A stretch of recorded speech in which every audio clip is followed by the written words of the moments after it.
Jakarta, Kompas TV. Ketua Umum Partai Demokrat Agus Harimurti Yudhoyono, AHY, blak-blakan menjelaskan kenapa dirinya baru bersikap soal Gubernur Papua Lukas NMB yang ditetapkan tersangka oleh KPK. AHY berdasar pengalaman empiris mengaku perlu melakukan analisis kemurnian kasus yang disangkakan terhadap kadernya. Mengapa kami bersikap seperti ini? Karena Partai Demokrat memiliki pengalaman dengan Lukas NMB, ucap AHY dalam keterangan persnya, Kamis tanggal 29 September tahun 2022. AHY kemudian mengungkap pengalaman tersebut adalah soal adanya intervensi dari elemen negara yang memaksakan bakal calonnya untuk posisi wakil gubernur Papua.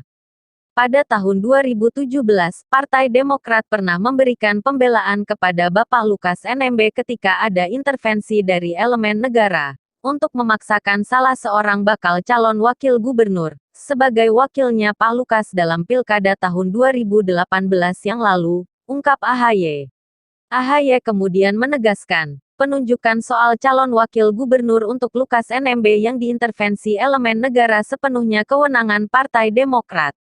Soal penentuan calon gubernur dan calon wakil gubernur Papua dalam Pilkada Papua, tentu sepenuhnya kewenangan Partai Demokrat, ucap AHY. Apalagi waktu itu, Demokrat bisa mengusung sendiri calon-calonnya. Saat itu, lanjut AHY, Lukas NMB memang mendapatkan ancaman karena tidak bisa memenuhi intervensi dari elemen negara untuk posisi Cawagup Papua. Ketika itu, Pak Lukas diancam dikasuskan secara hukum apabila permintaan pihak elemen negara tersebut tidak dipenuhi. Alhamdulillah atas kerja keras Partai Demokrat intervensi yang tidak semestinya itu tidak terjadi, kata AHY. Tapi ternyata tidak berhenti di situ. Kata AHY, intervensi kembali terjadi saat Wakil Gubernur Papua Clementinal meninggal dunia pada 2021. Upaya untuk memaksakan calon wakil gubernur yang dikehendaki oleh pihak yang tidak berwenang hidup kembali, ucap AHY. Saat itu pun Partai Demokrat kembali melakukan pembelaan secara politik terhadap Pak Lukas. Kami berpandangan intervensi dan pemaksaan semacam ini tidak baik untuk demokrasi kita. Hingga pada tanggal 12 Agustus tahun 2022, Lukas NMB disangka telah melakukan pelanggaran tindak pidana korupsi yakni pasal 2 dan 3 UU Tipikor.